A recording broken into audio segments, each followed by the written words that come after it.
one person, then I guess, but I appreciate being able to, like what we've always done, is have a relationship with this person, and the option or opportunity to have another just as caring dynamic and relationship with that person. Like, would we go through compersion naturally instead of jealousy? I don't know what that word means. Yes. And let's talk about that.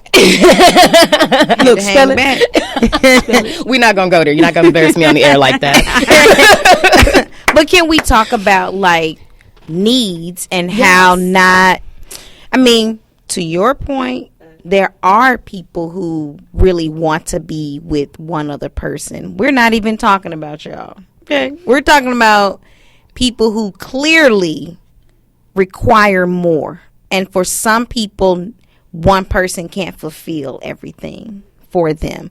So that's another area that people don't talk about. And that's usually frowned upon too. Or even admitting that. Yeah. Like, why is it wrong to admit that? And why is it requiring more?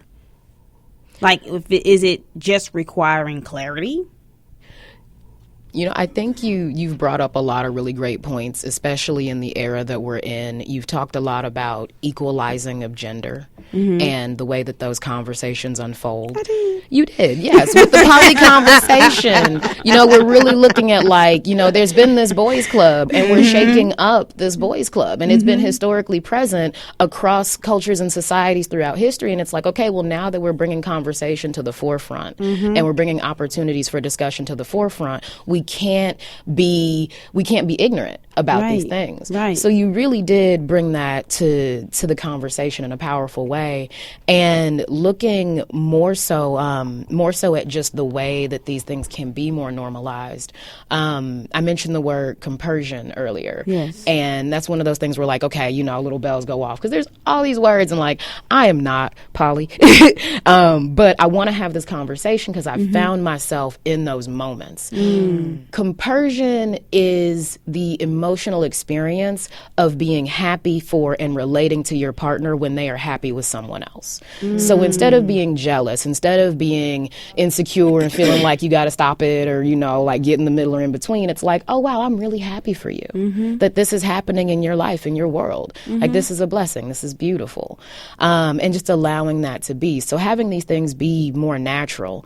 I had an accidental compersion moment and ended up in a poly situation, and I had so many questions, and then I called Steve, and I was like, Steve, you got to answer some questions for me.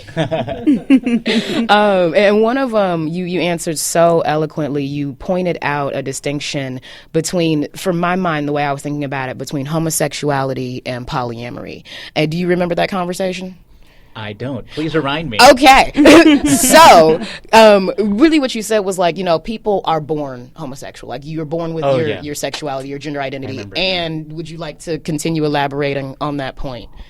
Okay, yeah. So there's some people who relate to polyamory as, like, a sexual orientation. I was born this way, right? And I'll always be this way. And I'm not going to be happy in a monogamous relationship. And that's great for them. And for me, I identify it more as, like, a lifestyle choice. Like, I want to live in a big house, right? I choose to do that. Now, I'm okay in a small house. It's fine, right? But I want to live in this big house, and I'm going to do what it takes to make this work, right? So it's more of a conscious choice that way, rather than like orientation, like you're born that way. Right. Yeah. How did that help you? So it really helped me because I discovered that I could be in experiences and relationships that were polyamorous. I could love people that were polyamorous, and knowing at my core, I prefer to be with one other partner. We also had distinguishments in that conversation around, like, being poly versus just, like, having multiple sex partners, like relationships versus, swinging and things like that. And it was a really, really, like, profound distinction of, I can choose to own and commit to this lifestyle and own and commit these promises to my partners and have integrity and fidelity in all these circumstances versus, in previous circumstances just being like, well, I guess they just just wanted to date somebody else and not tell me. Okay, I think that's what it is. People mistake polyamory for just the distinction of swinging. You know what I mean? Like, I think that people see it as, collecting sexual partners. And that's not what it is. There are definitely people who do that. Yes. Yes.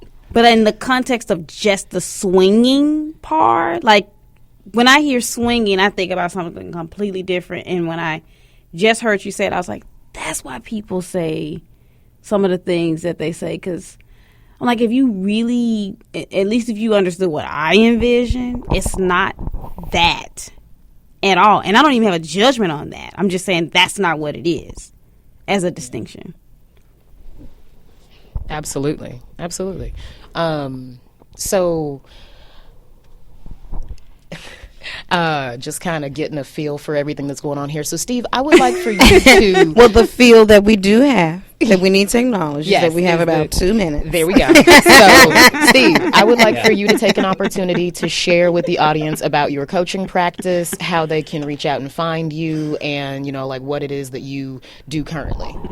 Please share the resource with our audience. Okay, sure. Hey, I am a relationship coach. I specialize in coaching people around polyamory. So if people are like new to there's a big thing is like a lot of people they'll read about it or they'll watch a TV show about it or something and be like, this is a great idea. It makes sense to your logical mind. And then you start it. And then, like, there's all these feelings that come up, like, oh, my God, my partner's out with someone else. It means something about me. It means they don't love me, right? And this is all these things that come up, and it's like people just jumping into it because it's, like, hip and cool and trendy. But it's like there's actually a lot of work you need to do on yourself to prepare yourself, which is good for you whether or not you end up being polyamorous in the end, because these skills can really help you in monogamy as well, right? Yes. So my coaching practice is using polyamory as access to gain the skills that you can use in any relationship. Like my relationship with my my relationship with my mom is awesome. Oh, look at you! Hi, Mom. You just took everybody out. We're like, okay. I love you too, Mom. I know you're listening. This is the real work, though, to really just even start these types of conversations where I personally am excited to see brown people here talking about this, being at the helm of this conversation. It doesn't always have to be like, no diss to the white guy with the ponytail, but it doesn't have to be a white guy with a ponytail breaking it down. Keep like it real. Many of us, we've been doing this. I'm just saying. I'm just saying. So I'm just happy to see the faces in front of me who are at the helm of this dialogue, and we thank you plan to continue this. Absolutely. So October 8th we'll be here with our next episode for the ItCast, real talk about all things sexual. You can find out more information about that at nikacherrelles.com/the ItCast on our Facebook page, and you can also support regular programming by visiting our Patreon at patreon.com/nikacherrelles. I should probably spell that right. You have 30 seconds.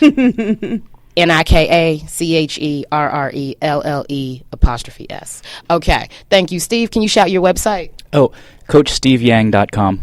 Beautiful. Wonderful. Thank you for the guests for being here. Yes. Thank you, Ibeji Lounge. Yes. And thank y'all for being with us. I'm going to take this moment to thank our guests, all of our guests, for being with us. With us tonight, we'll make sure that you're able to check in and tune in to get the information for the Now Hunters Point, and also to be able to support the work and check out the work of Tanya Herrera.